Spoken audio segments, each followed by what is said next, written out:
ምዕራፍ 11 ከዚህም በኋላ የሰማያትን ምስጢሮች ሁሉ አየሁ።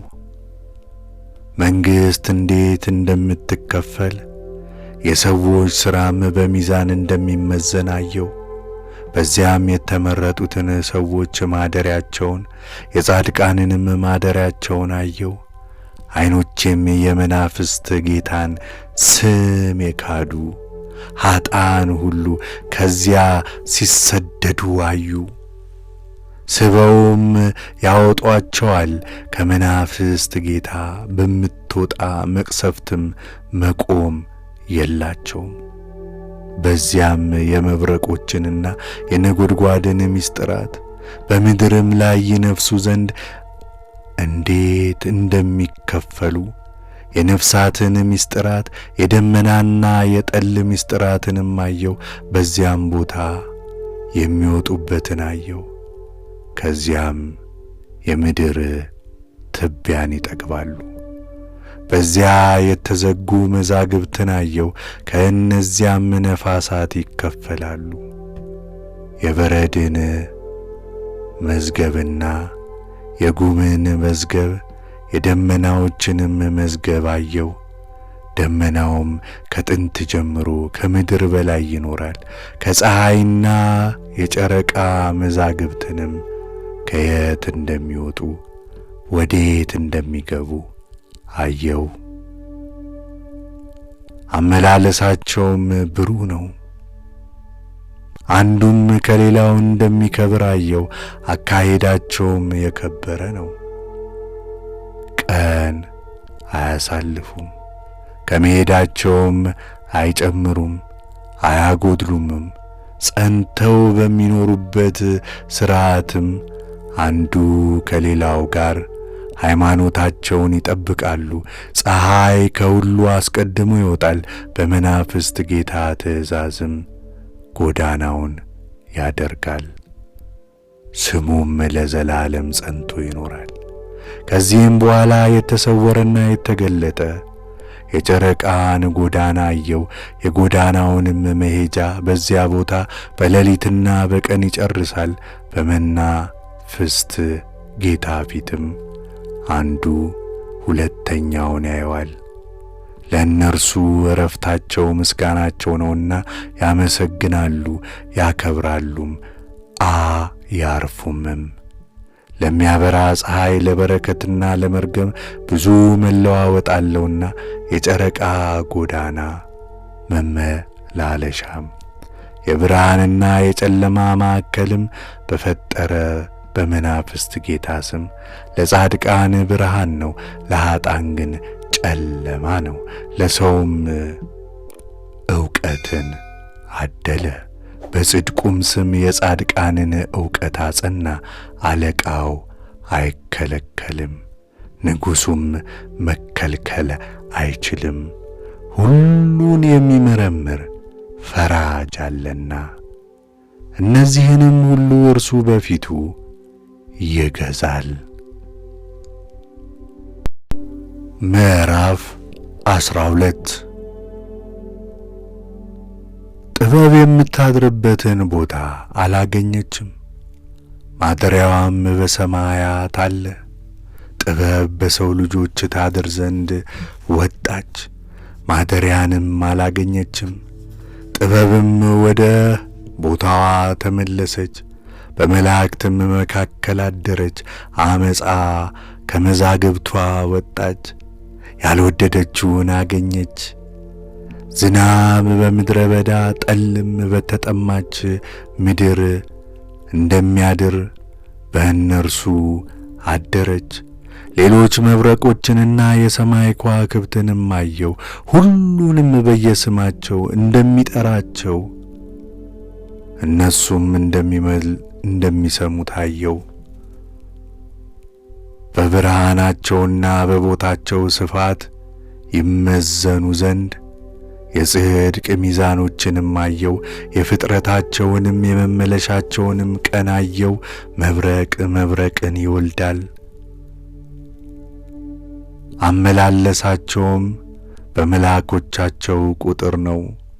ሃይማኖታቸውንም እርስ በርሳቸው ይጠብቃሉ። ከእኔ ጋርም የሚሄደውንና የተሰወረውን የገለጠልኝን መልአክ ጠየቅኩት፣ እንዲህም አልኩት፣ እነዚህ ምንድናቸው? እርሱም እንዲህ አለኝ፣ የመናፍስት ጌታ የእነርሱን ምሳሌ አሳየ። እነዚህም በምድር ላይ የሚኖሩ በመናፍስት ጌታም ስም ለዘላለሙ የሚያምኑ የጻድቃን ስሞች ናቸው። ስለ መብረቅም ሌሎችም አየው፣ ከከዋክብትም እንዴት እንደሚጸኑና መብረቅን እንደሚሆኑ አየው። ከእነርሱም ጋር መኖርን መተው አይችሉም። ይህም ሁለተኛው ምሳሌ የቅዱሳን ማደሪያንና የመናፍስት ጌታን ስም በሚክዱ ላይ ነው። ወደ ሰማይ አይወጡም፣ ወደ ምድርም አይወርዱም። የመናፍስትን ጌታ ስም የሚክዱ ለድካምና ለመከራ ቀንም እንደዚህ የሚጠበቁ የኀጥኣን ዕድል እንዲህ ይሆናል። በዚህችም ቀን የተመረጠው በጌትነቱ ዙፋን ይቀመጣል፣ ሥራቸውንና ቦታቸውንም ይመርጣል፣ ቁጥርም የላቸውም። እኔ የመረጥኩትን ቅዱስና ክቡር ስሙን የሚማጠኑትንም ባዩ ጊዜ ዕውቀታቸው በመካከላቸው ትጸናለች። በዚያም ቀን እኔ የመረጥኩትን በመካከላቸው አኖረዋለሁ። ሰማይን እለውጣታለሁ፣ ለዘላለምም ለበረከትና ለብርሃን አደርጋታለሁ። ምድርንም እለውጣታለሁ፣ ለበረከትም አደርጋታለሁ። የመረጥኳቸውንም በውስጧ አኖራቸዋለሁ። ኀጥኣትንም በደልን የሚሰሩ ግን አይረግጧትም።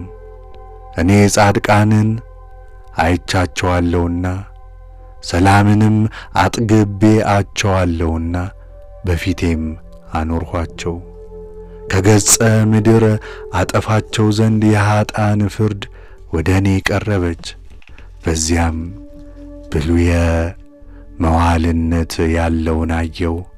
ራሱም እንደ ባዘቶ ነጭ ነው። መልኩ እንደ ሰው መልክ የሆነ ሌላም ከእርሱ ጋር አለ። ጸጋንም የተመላ ነው። ፊቱም ከቅዱሳን መላእክት እንደ አንዱ ነው። ከእኔ ጋር የሚሄደውና የተሰወረውን ሁሉ የገለጠልኝ የቅዱሳን መላእክት አንዱን ስለዚህ ሰው ልጅ ጠየቅኩት፣ እንዲህም አልኩት፣ ያ ማን ነው? እርሱስ ከወዴት ይሆን? ከብሉየ መዋዕልስ ጋር ስለምን ይኖራል?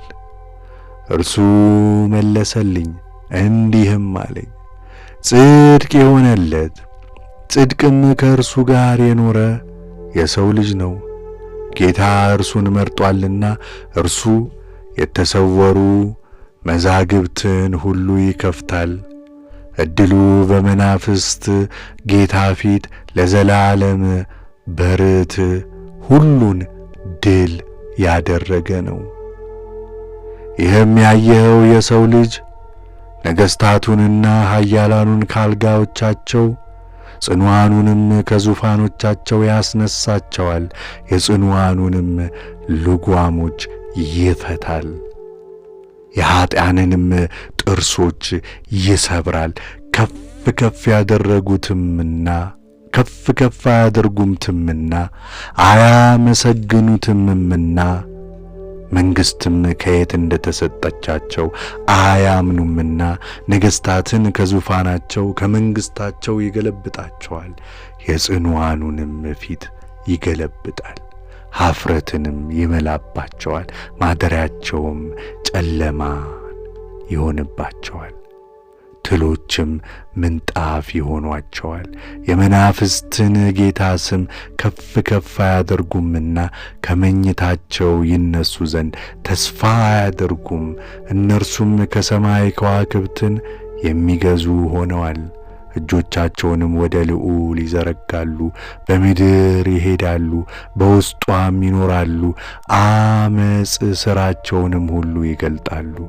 ሥራቸውም ሁሉ አመፅ ነው። ኃይላቸውም በባለጸግነታቸው ላይ ነው።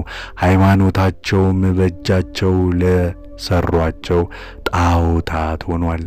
የመናፍስትን ጌታ ስምም ክደዋል። ከእነርሱና በመናፍስት ጌታ ስም ከሚያምኑ ምዕመናን ማደሪያዎችም ይሰደዳሉ። በዚያም ወራት የጻድቃን ጸሎት ከምድር አረገች። የጻድቁም ደም በመናፍስት ጌታ ፊት ተወደደ። በእነዚህም ወራት በሰማያት የሚኖሩ ቅዱሳን አንድ ይሆናሉ፣ በአንድ ቃልም ይማልዳሉ፣ ይጸልያሉም፣ ያመሰግናሉም። ስለ ፈሰሰውም የጻድቃን ደም በመናፍስት ጌታ ስም ያመሰግናሉ፣ ይባርካሉም። የጻድቃንን ጸሎታቸው ለዘላለም ፍርድ ይደረግላቸው ዘንድ መዘግየትም ለዘላለም እንዳይሆንባቸው በመናፍስት ጌታ ፊት አትቋረጥም።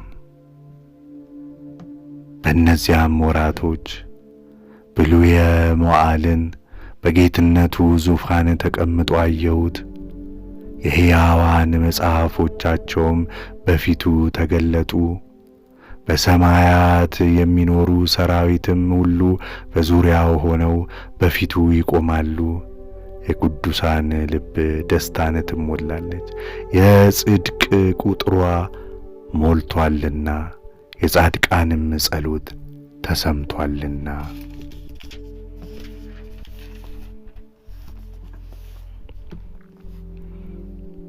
የጻድቁም ደም በመናፍስት ጌት ፊት ተወደደ።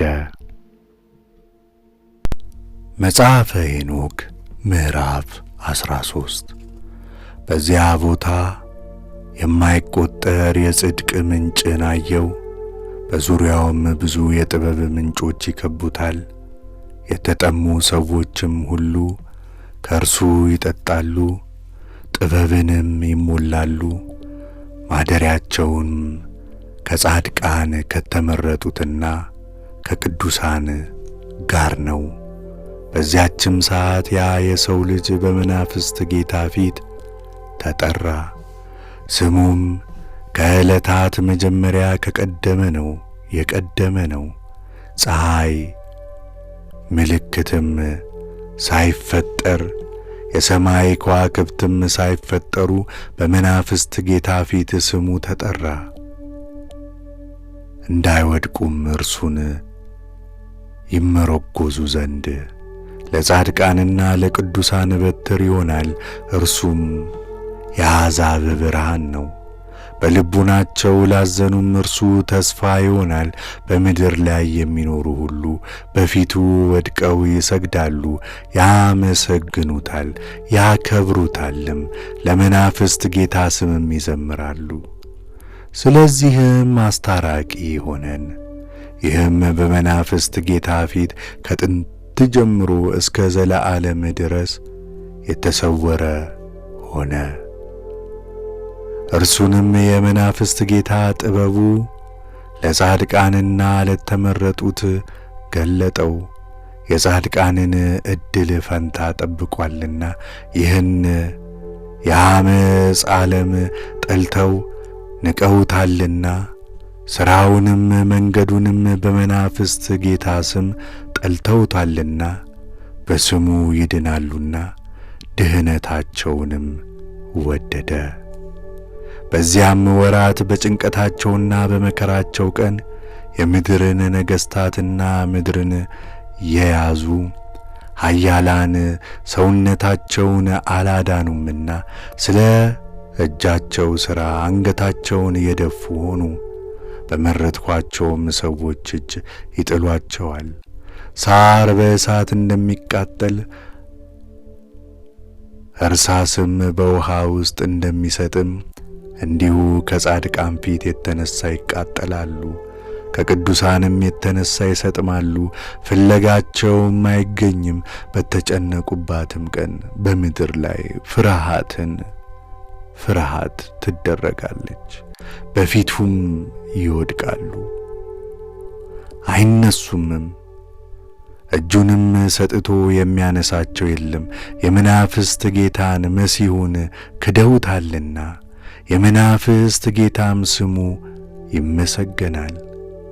ጥበብ እንደ ውሃ ፈሷልና፣ ክብርም በፊቱ ለዘላለም አትፈጸምም። በጽድቅ ምስጢር ሁሉ ኃያል ነውና፣ አስታራቂው በመናፍስት ፊት ቆሟልና። ዓመፅ እንደ ጥላ ያልፋል፣ መቆሚያም ቦታ የለም። ጌትነቱ ለዘላለም ነው፣ ኃይሉም ለልጅ ልጅ ዘመን ነው። የጥበብ መንፈስ፣ የማስተዋል መንፈስ፣ የትምህርትና የኃይል መንፈስ በጽድቅ የሞቱትን ሰዎች በእውነት የሚያስነሳቸው መንፈስም በእርሱ ይኖራል። እርሱም የተሰወሩትን ይፈርዳል። ከንቱ ነገርንም በፊቱ መናገር የሚችል የለም። እርሱ እንደወደደ በመናፍስት ጌታ ፊት አስታራቂ ነውና።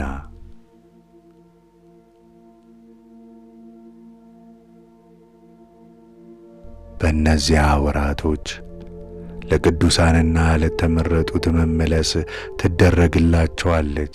የዘመን ብርሃንም በእነርሱ ያድራል። ፍጹም ክብርም ለቅዱሳን ይመለስላቸዋል። በጭንቅ ቀንም ለኀጣን መከራ ትደልብላቸዋለች። ጻድቃንም በመናፍስት ጌታ ስም ድል ይነሳሉ። ንስሐ ይገቡ ዘንድ የእጃቸውንም ሥራ ይተዉ ዘንድ ለሌሎች ይገልጣል። በመናፍስት ጌታ ፊትም ክብር ይደረግላቸዋል። በስሙም ይድናሉ። ቸርነቱ ብዙ ነውና በፍርዱና በጌትነቱም ፊት ጻድቅ ነውና የመናፍስት ጌታ ይቅር ይላቸዋል። ዓመፅም በፍርዱ ጊዜ አትጸናም። ንስሐ የማይገባም በፊቱ ይጠፋል። ከእንግዲህ ወዲያም የመናፍስት ጌታ ይቅር አልላቸውም አለ። በእነዚያም ወራቶች ምድር አደራዋን ትመልሳለች፣ መቃብርም የተቀበለችውን አደራ ትመልሳለች። ሞትም የሚከፍለውን ይመልሳል። እነርሱም ይድኑ ዘንድ ቀኗ ቀርባለችና ጻድቃንንና ቅዱሳንን ከእነርሱ ይመርጣል። አስታራቂውን በእነዚያ ወራት በዙፋኑ ይቀመጣል። የጥበብንም ምስጢር ሁሉ ከአንደበቱ ያወጣል። የመናፍስት ጌታ ሰጥቶ አክብሮታልና። በእነዚያም ወራቶች ተራሮች እንደ ጊደሮች ይዘፍናሉ፣ ኮረብቶችም ወተት እንደ ጠገቡ ጠቦቶች ይዘላሉ። በእነዚያም ወራቶች አስታራቂው ተነስቶአልና ሁሉም በሰማይ እንደ መላእክት ይሆናሉ። ፊታቸውም በደስታ ይበራል፣ ምድርም ደስ ይላታል። ጻድቃንም በእርሷ ይኖራሉ፣ የተመረጡትም በእርሷ እየተመላለሱ ይኖራሉ። ምዕራፍ 14 ከእነዚያም ወራቶች በኋላ የተሰወሩትን ራእዮች ሁሉ ባየሁበት በዚያ ቦታ በነፋስ ሰረገላ ተነጥቄ ነበርና ወደ ምዕራብ ወስደውኝ ነበርና በዚያም በምድር ላይ ይደረግ ዘንድ ያለውን የሰማይ ምስጢር ሁሉ ዓይኖቼ አዩ። የብረት ተራራንና የናስ ተራራን፣ የብር ተራራንና የወርቅ ተራራን፣ የእይር ተራራን፣ የእርሳስ ተራራን አዩ። ከእኔም ጋር የሚሄደውን መልአክ በስውር የማያቸው እኚህ ምንድናቸው ብዬ ጠየቅኩት። እርሱም እንዲህ አለ፣ እኚህ ያያቸው ሁሉ ያዝዝ ዘንድ በምድር ላይ ኃያሉ ይሆን ዘንድ ለመሲሁ ሥልጣን ይሆናሉ።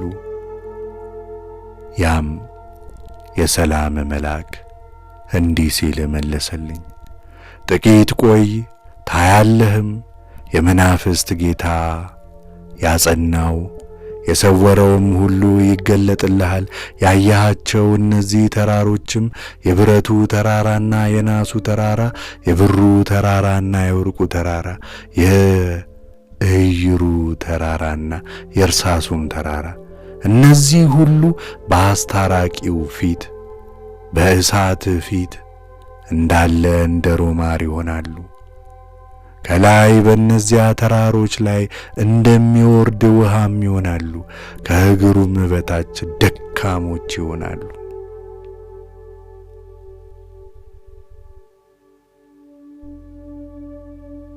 በእነዚያም ወራቶች እንደዚህ ይሆናል።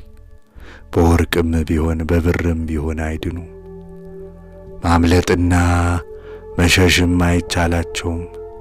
ብረትም ለጠብ አይሆንም፣ ልብስም ለደረት ጥሩር አይሆንም። ብረትም አይረባም፣ ቅልቅልም አይጠቅምም፣ አይቈጠርምም። እርሳስም አይወደድም። ነገር ግን እኚህ ሁሉ ይካዳሉ። አስታራቂውም በመናፍስት ጌታ ፊት በተገለጠ ጊዜ ከምድር ፊት ይጠፉ ዘንድ አላቸው።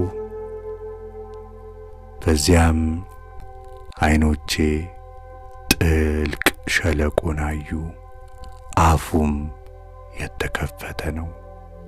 በየብስና በባህር በደሴቶችም የሚኖር ሁሉ እጅ መንሻ ገጸ በረከትና ግብርን ያመጡለታል። ይህም ጥልቅ ሸለቆ አይመላም። እጆቻቸውንም በደልን ያደርጋሉ፣ ኀጥኣንም ለበደል የሚደክሙበትን ሁሉ ይበላሉ። ከመናፍስት ጌታ ፊትም የተነሣ ኀጥኣን ይጠፋሉ፣ ኀጥኣንም በምድሩ ፊት ይቆማሉ፣ ለዘላለሙ አያልቁም።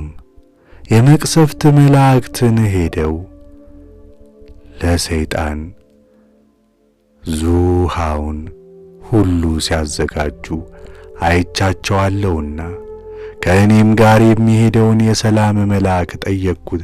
እንዲህም አልኩት፣ እነዚህን ዙሃዎችን ለማን ያዘጋጃሉ? እርሱም አለኝ፣ በእነርሱ ይጠፉ ዘንድ ለዚህ ዓለም ነገሥታትና ኃያላን እነዚህን ያዘጋጃሉ። ከዚህም በኋላ እውነተኛው አስታራቂ በመሰብሰቢያው ቤት ይገለጣል። ከእንግዲህ ወዲያም በመናፍስት ጌታ ስም አይከለከሉም። ተራሮች ሁሉ በፊቱ እንደ ምድር ይሆናሉ፣ ኮረብቶችም እንደ ውሃ ምንጭ ይሆናሉ። ጻድቃንም ከኀጥኣን ድካም ያርፋሉ። ተመልሼም ሌላ ገጸ ምድር አየሁ። በዚያም እሳት ሲነድ ጥልቅ ሸለቆን አየሁ። ነገሥታቱንና ኃያላኑንም አምጥተው በዚያ ጥልቅ ሸለቆ ውስጥ ጣሏቸው። በዚያም ዓይኖቼ ዙሃዎችን ሚዛን የሌላቸው የብረት ማሰሪያዎችን አድርገው ሲሰሯቸው አየው። ከእኔም ጋር የሚሄደውን የሰላም መልአክ እነዚህ የዙሃዎች ማሰሪያዎች ለማን ይዘጋጃሉ ብዬ ጠየቅኩት።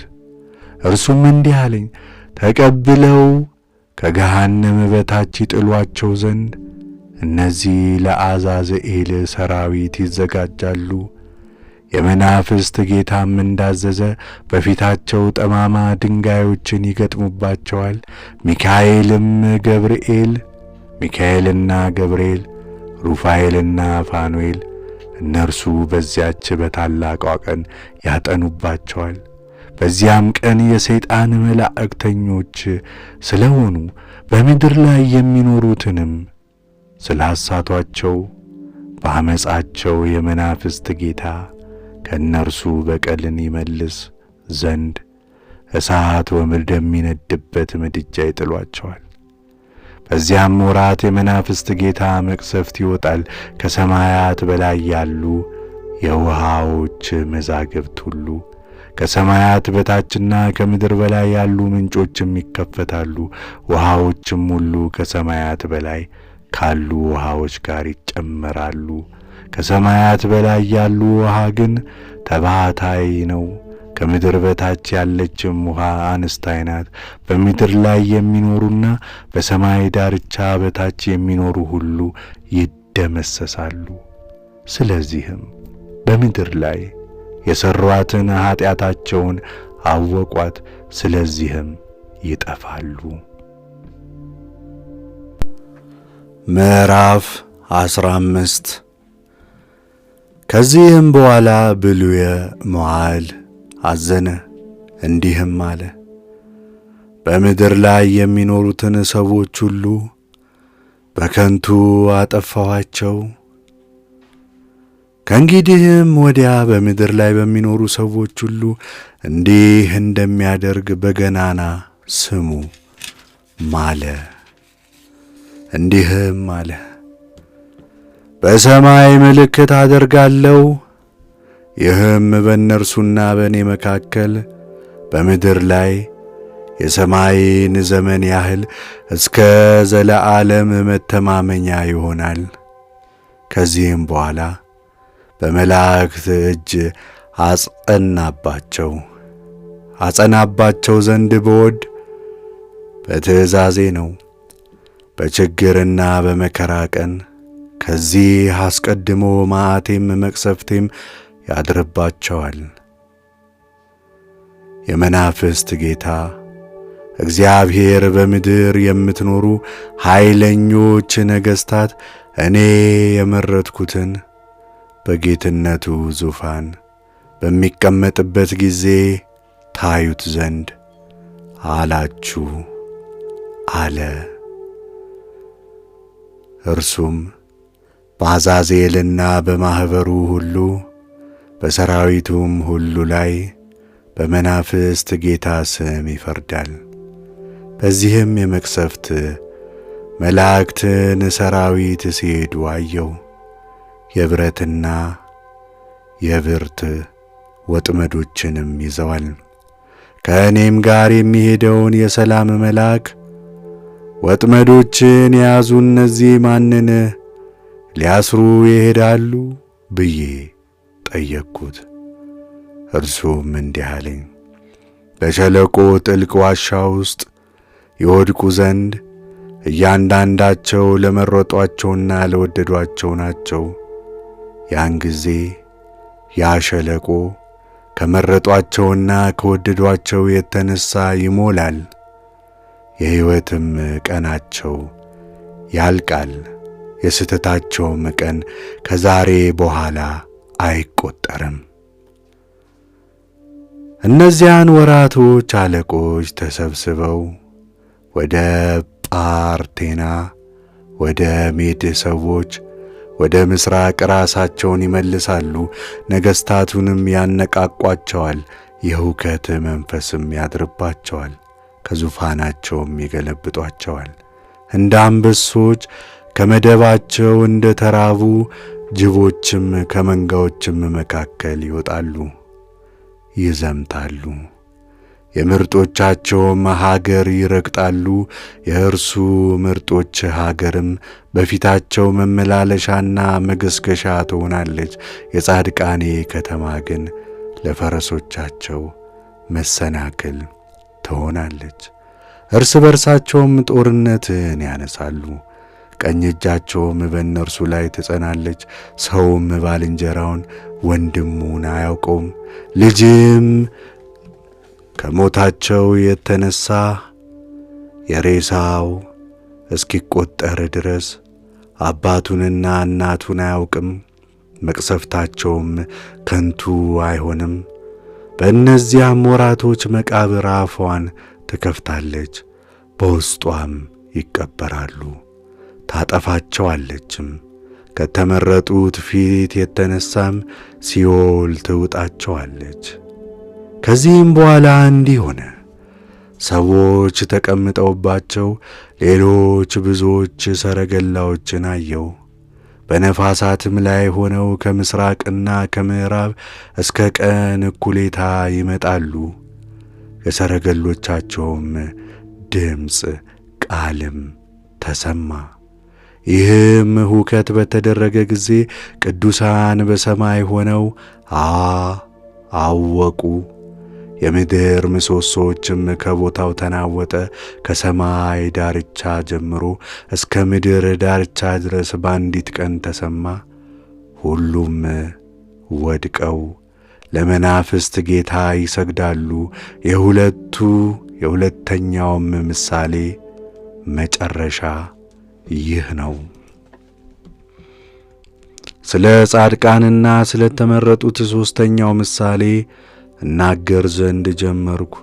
እናንተ ጻድቃንና የተመረጣችሁ ብፁዓን ናችሁ፣ ዕድላችሁ ክቡር ነውና። ጻድቃን በፀሐይ ብርሃን የተመረጡትም በዘላለማዊ የሕይወት ብርሃን ይሆናሉ። ለሕይወታቸው ዘመንም ፍጻሜ የለውም። ለቅዱሳንም የዘመን ቁጥር የላቸውም። ብርሃንንም ይፈልጉታል። በመናፍስት ጌታም ዘንድ ጽድቅን ያገኛሉ። በመናፍስት ጌታም ዘንድ ለጻድቃን ሰላም ይሆናል። ከዚህም በኋላ የሃይማኖት ዕድል ፋንታ የሆነውን የጽድቅ ምስጢር በሰማይ ይፈልጉ ዘንድ ለጻድቃን ይነገራል። እንደ ፀሐይ በምድር ላይ ወጥቶአልና ጨለማም አልፎአልና የማይቈጠር ብርሃንም ይሆናል። አስቀድሞ ጨለማ አልፎአልና በዘመን ቁጥር አይገቡም። ብርሃንም በመናፍስት ጌታ ፊት ይጸናል። እውነተኛው ፍርድ ብርሃንም በመናፍስት ጌታ ፊት ለዘላለም ትጸናለች። በእነዚያም ወራቶች ዓይኖቼ የመባርቅትንና የብርሃናትን ምስጢራት ፍርዳቸውንም አዩ። የመናፍስት ጌታ እንደወደደ ለበረከትና ለመርገም ያበራሉ። በዚያም የነጎድጓድ ምስጢርን አየው። በሰማይ ላይም ብልጭ ባለ ጊዜ ቃላቸው ይሰማል። የየብሱንም ቦታዎች አሳየኝ። የነጎድጓዱንም ቃል ለሰላምና ለበረከት ነው። ለመርገም ቢሆንም በመናፍስት ጌታ ቃል ነው። ከዚህም በኋላ የብርሃናትና የመባርቅት ምስጢሮች ሁሉ ተገለጡልኝ። ለበረከትና ለጥጋብ ይበራሉ።